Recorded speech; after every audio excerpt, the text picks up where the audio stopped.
Good day. Thank you for watching my poster presentation. My name is Beatrice and I am a PhD candidate in the Imaging Division of the UMC Utrecht in the Netherlands. Today, I'd like to talk to you about a method we implemented to perform interleaved combined water and fat thermometry for monitoring HIFU ablation of bone lesions. Besides being close to muscle, often bone metastases can be embedded by adipose tissue.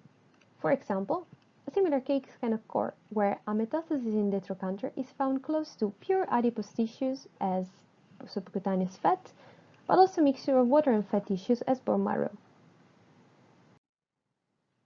Currently, a MR thermometry can be performed in tissue containing the majority of water, using a method based on the proto-resonance frequency shift. Unfortunately, this method does not work in fatty tissue. Therefore, we propose to add a method for fat thermometry based on the longitudinal relaxation time, estimated in 2D with a variable flip angle method. Specifically, to measure temperature, we exploit the dependence that the T1 has on the temperature itself. And to estimate T1, we use the variable flip angle method with a 2D acquisition. This method consists in two spoil gradient taken sequence at 2 flip angle and a correction for the 2D slice profile effect.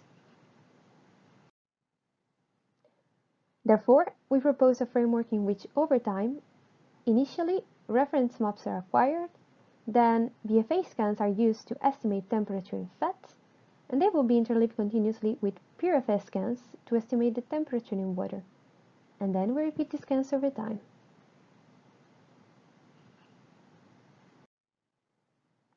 We tested this framework in an ex vivo experiment on pig bone without bone metastasis. We place the focal point close to the bone cortex, as indicated here in yellow.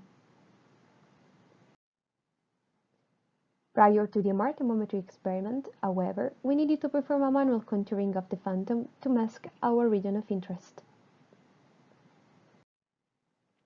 And we needed to identify fat and water voxel on which we would apply the two different MR thermometry methods.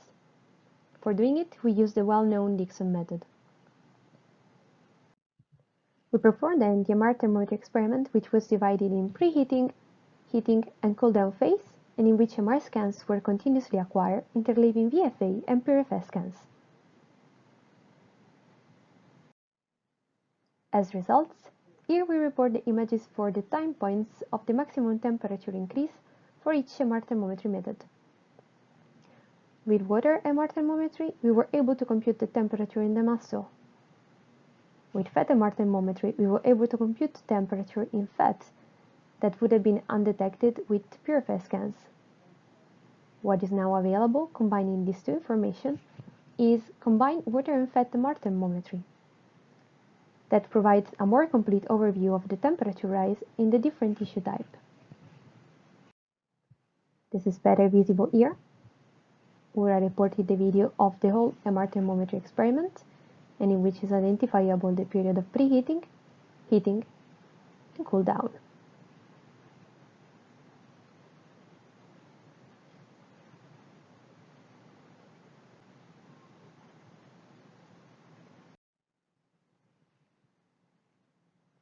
To perform a quantitative analysis, we plotted the temperature rise in two voxels from two different tissue types. What we can observe is, first of all, that there is a temperature rise also behind the bone cortex, and this is most likely caused by heat conduction from the cortex itself. And second, we see that the muscle voxel doesn't return to baseline temperature. This most likely happened because the muscle voxel was closer to the bone cortex. In fact, during treatment, the bone cortex can reach high temperature and requires a longer time for complete cooling down. Therefore, by conduction, the heat is distributed into the tissue in its proximity, even after the end of the sonication. To summarize then, we show that fat thermometry could be performed in adipose tissues, and that it can be combined with water thermometry to get temperature information from the different tissue types. As for the future, this combined water and fat MR thermometry can be helpful, especially to monitor the cool-down period that for now is chosen rather conservatively, and to avoid thermal buildup from consequential sonication. With this, I conclude my poster presentation. Thank you all for your attention and don't hesitate to contact me for any question.